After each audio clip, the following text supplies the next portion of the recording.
The moment you disappear, not announce, not explain, not beg to be understood, just disappear, something cracks. Narcissists aren't afraid of loud exits, they're terrified of silent ones.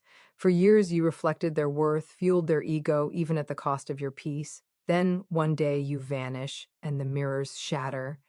Confusion turns to panic, pride to emptiness, and suddenly the control they depended on disappears. While they spiral inward, you rise outward. Your silence isn't weakness, it's wisdom, and the life you reclaim becomes the loudest message they'll ever hear. The illusion of power is the foundation of how a narcissist survives in the world. What looks like confidence, dominance, or emotional superiority is not real power at all. It is borrowed energy. Narcissists do not generate their own sense of worth from within, they extract it from reactions, admiration, fear, and emotional engagement from others. Every response you give, every explanation, every attempt to fix things becomes proof to them that they matter, that they are in control, that they can move people emotionally. Your presence feeds that illusion. What makes this illusion so convincing is how subtle it feels at first. You may believe you are simply being patient, loving, or understanding, but over time, your attention becomes a resource. Your emotions become leverage. Your empathy becomes something they pull from rather than give to. Their power grows not because they are strong, but because someone else is constantly reinforcing their importance. This is why narcissists provoke reactions. Silence feels dangerous to them. Calm feels threatening. When you stop engaging emotionally, the illusion begins to crack. They are not powerful on their own. They are powerful only in relation to someone else's response. Remove that response, and what remains is fragile, unstable, and uncertain. True power does not need to dominate or manipulate. It does not require an audience to exist. The narcissist's illusion of power collapses the moment you realize that your energy was never proof of their strength. It was evidence of your own capacity to care. Once you understand this, you stop feeding the illusion, and when the illusion starves, it disappears. And this is where silence becomes more than absence. It becomes a shockwave, because once the illusion of power begins to starve, your disappearance doesn't feel small to them. It feels seismic. They were used to your presence orbiting around them, feeding the narrative that they were in control.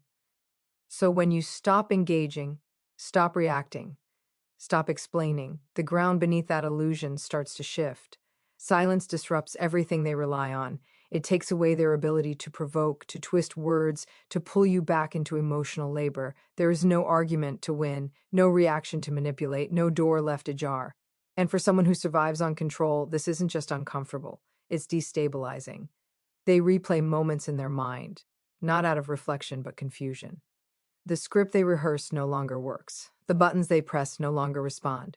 Your silence forces them to sit with something they've spent a lifetime avoiding, powerlessness. What makes this shock so intense is that it arrives without drama. There's no fight, no final scene, no closure they can reshape to suit their ego. Silence offers no explanation they can twist. It gives them nothing to argue with, nothing to conquer, and that nothing is deafening. In that quiet, their confidence wavers, not because they suddenly understand your pain, but because they feel the loss of influence. The absence of your energy exposes the truth. Their power was never internal.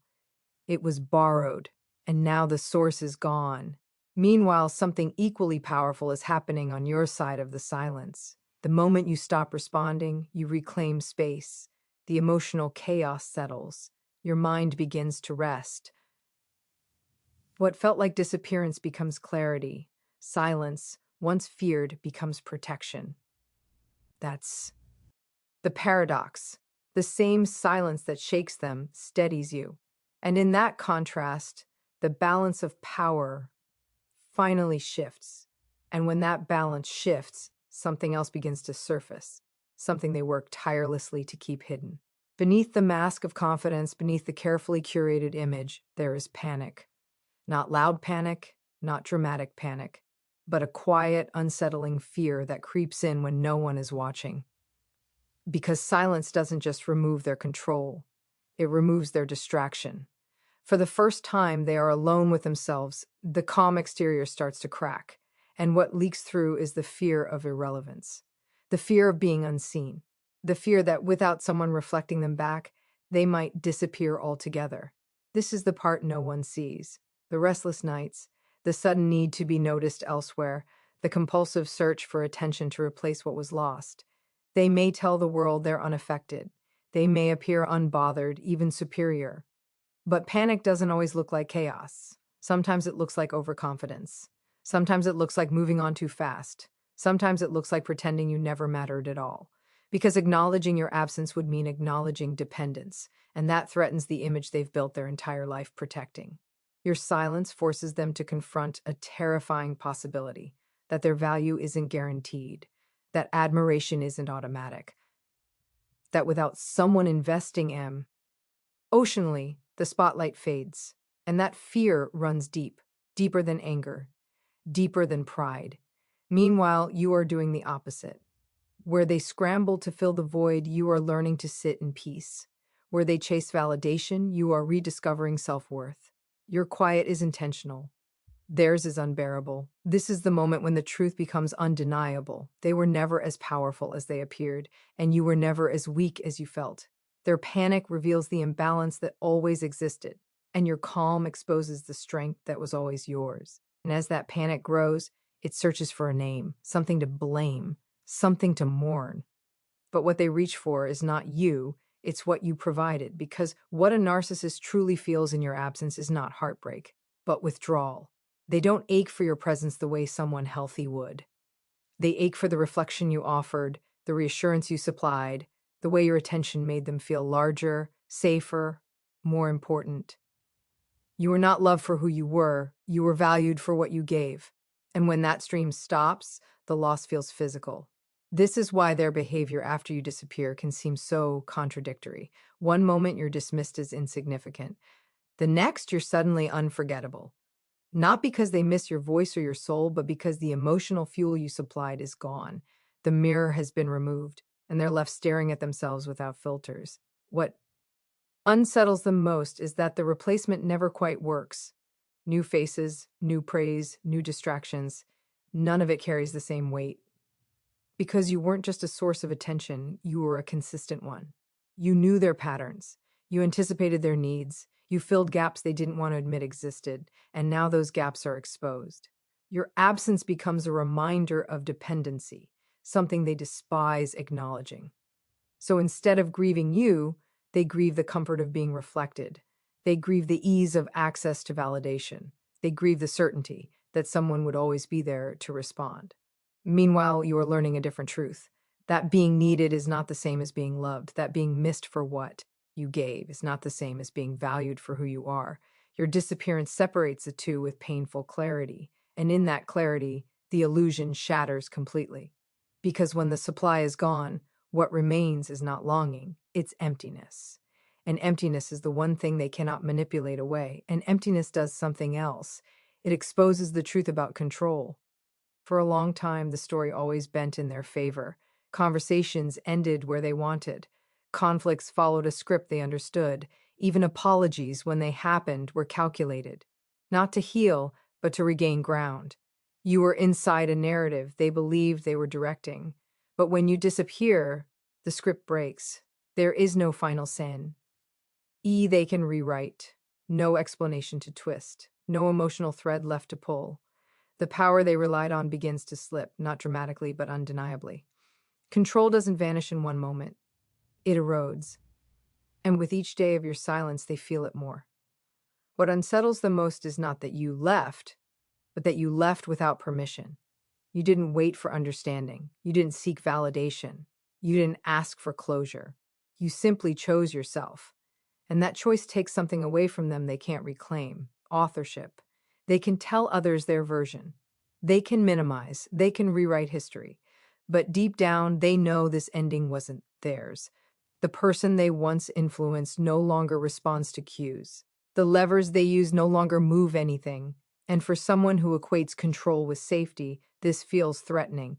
They may attempt to reassert dominance. Sudden messages, indirect reach-outs, displays of success, carefully placed reminders of their presence, not because they want connection, but because they want confirmation that they still matter, that they still have access, that they can still pull you back into the story. But your absence changes the rules. You are no longer a character reacting to their plot. You are the one who stepped off the stage entirely. And in doing so, you exposed a truth they never wanted to face.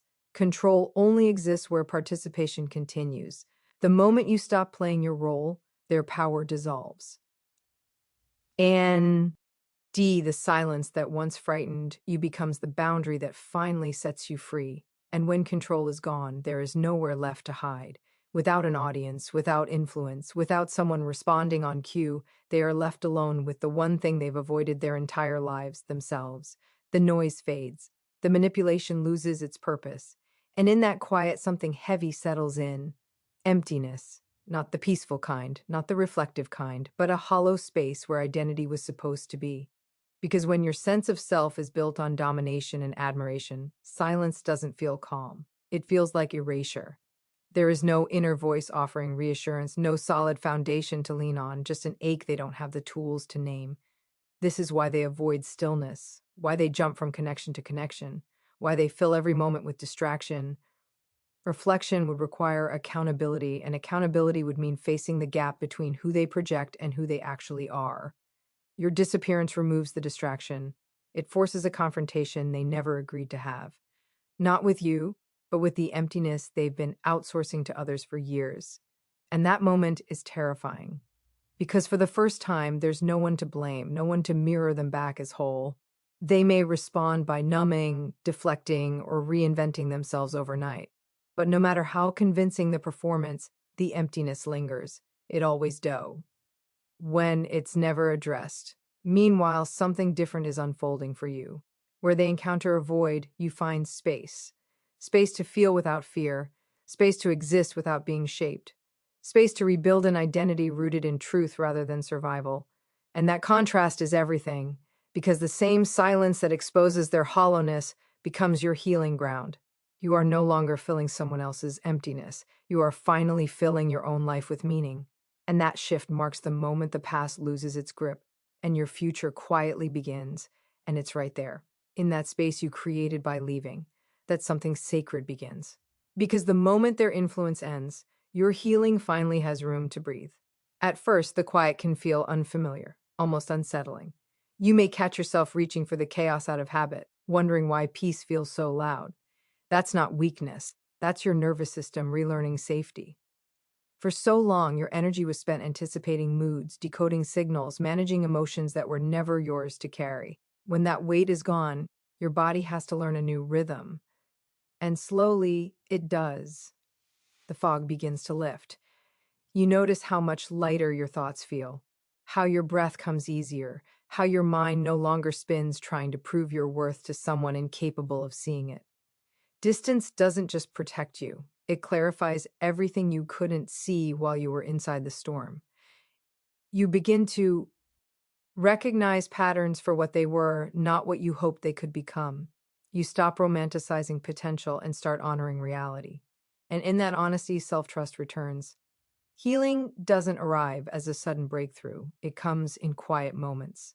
Laughing without fear of punishment, resting without guilt, speaking without rehearsing. These are small revolutions. These are the signs of a life coming back online. While they remain stuck chasing reflections, you are learning how to stand without one. You are discovering that your worth does not need to be mirrored to exist. It simply is. And this is the part they never anticipate. Because the more distance you create, the stronger you become. The more they lose influence, the more you gain clarity. Their power ended the moment you stopped participating. Your healing began the moment you chose yourself. Not out of anger, not out of revenge, but out of truth, and that truth becomes the foundation for everything that comes next. A life no longer shaped by survival, but guided by self-respect. And as that self-respect settles in, something inside you shifts, the way you understand strength itself. Because for a long time, you may have been taught that silence meant surrender, that walking away meant giving up, that staying, explaining, enduring was proof of loyalty or love. But healing rewrites that belief. It shows you that silence, when chosen consciously, is not weakness. It is resolve. You didn't go quiet because you had nothing to say. You went quiet because you finally understood that your energy was sacred, that not every battle deserves your voice, that not everyone is entitled to your emotional labor. Silence became your boundary, and boundaries are acts of self-respect. This is why your absence carries such weight. It is not empty, it is intentional. It says, I know who I am now. And that message is stronger than any argument you could have made. Where you once tried to be understood, you now choose to be at peace. Where you once over-explained, you now trust yourself. And that trust is powerful. It means you no longer need external validation to confirm your reality. Meanwhile, they may interpret your silence as pride or punishment, but that misunderstanding only proves the point. They still see silence as a tactic. You see it as protection. There is courage in restraint. There is wisdom in knowing when to step back. And there is strength in choosing not to respond to what no longer aligns with who you are becoming. Silence doesn't erase your story, it honors it. It gives you the space to heal without interference, to grow without scrutiny, to exist without being shaped by someone else's dysfunction. And in that stillness, you begin to realize something profound. You don't need to be loud to be powerful. You just need to be grounded. And once you are grounded, you finally see the past without distortion. You begin to understand that you were never invisible in that dynamic. You were essential, not because they honored you, but because they relied on you. Your empathy, your patience, your willingness to stay present even when it hurt, those were not flaws, they were resources. And they were used. For a long time, you may have believed you were asking for too much, that your needs were unreasonable, that your sensitivity made you weak. But distance reveals the truth. You were carrying the emotional weight of two people. You were stabilizing something that could never stand on its own. You weren't overlooked. You were consumed. Your value was never in question. Only your boundaries were. And once those boundaries appeared, the dynamic collapsed. That alone tells you everything you need to know. This realization can sting. It can bring grief for the version of yourself that tried harder than necessary, that poured love into someone who could only take. But it also brings clarity, because it reframes the story. You weren't not enough. You were too giving in a space that never intended to give back. And now that same energy you once used to sustain someone else is returning to you. You feel it in the way you listen to yourself, in the way you choose people who meet you, not drain you, in the way you no longer shrink to keep the peace. Understanding this doesn't harden you, it liberates you. It allows you to honor your capacity for care without sacrificing yourself, to recognize your worth without needing it validated by someone who only saw you as fuel. You were never disposable. You were powerful. And the moment you stopped being available to be used, that power became your own again. And finally, with all of this clarity, the ultimate truth emerges. Freedom is the loudest message. Because no words, no explanations, no confrontations can shake a narcissist quite like a life fully reclaimed. They may have tried to define you, to control you, to bend your story to their version of reality, but when you step away fully and unapologetically, that control dissolves. Your absence speaks in a language they cannot manipulate, a language of self-respect, courage, and choice. Freedom is more than leaving. It is thriving. It is waking up to mornings that belong to you, to decisions made without fear of retaliation or judgment. It is laughter without hesitation, rest without guilt, love without conditions. And in that thriving, you send a message far stronger than any argument you could have ever made. You are whole, independent, and untouchable by their attempts to diminish you. They feel it in ways they cannot articulate. Every unbothered smile, every calm step forward, every moment you flourish without them is a mirror of what they cannot force or steal. They may try to rationalize it, to downplay it, to reclaim relevance, but the truth is unshakable. Your life is yours, and that life is vibrant, unapologetic, and untethered. For you, freedom is not just liberation, it is proof. Proof that love for yourself can outlast manipulation. Proof that your value is inherent, not borrowed. Proof that the most profound closure is not confrontation, but transformation. And so, as you walk forward, know this: leaving them behind was never the end. It was the beginning. The beginning of peace, clarity, and the kind of joy that cannot be stolen. Your freedom is the final echo, and it is deafening. You have disappeared from their story, yes, but in doing so, you have appeared fully in your own. And now, as we reach the edge of this journey together, I want you to feel something deeply. This isn't just a story about leaving someone behind. It's a story about returning to yourself, about finding a life where your worth is recognized, your voice matters, and your heart is no longer borrowed or manipulated. It's about discovering the quiet power that grows when you stop trying to fix what was never yours to fix and start nurturing the person you were meant to be. Imagine for a moment the weight lifting off your shoulders, all the fear, the doubt, the self questioning. Imagine the calm of making choices that are entirely yours, where no one else's need for control or validation dictates your peace. That is not just freedom, that is triumph. That is a life that waits when you finally stop pouring energy into someone who could never reciprocate it. And the beauty is, it doesn't come all at once. It comes in moments, small, steady, undeniable signs that you are reclaiming your world, one step at a time. What you must understand is that your absence is louder than any words. Your silence is more powerful than any argument, and your life fully lived is the ultimate proof of strength. Every day you wake up, every smile you give without fear, every decision you make rooted in self-respect. These are your victories. They cannot be erased, twisted, or diminished. And those victories build a life so magnetic, so alive, that nothing from the past can ever dim it. So as you watch this, know that the choice to honor yourself is not just an act of courage. It is the beginning of a revolution within you. And when you embrace it fully, your story becomes a beacon for anyone still trapped in shadows, showing them that the way forward is always toward freedom, clarity, and the unshakable power of self-love.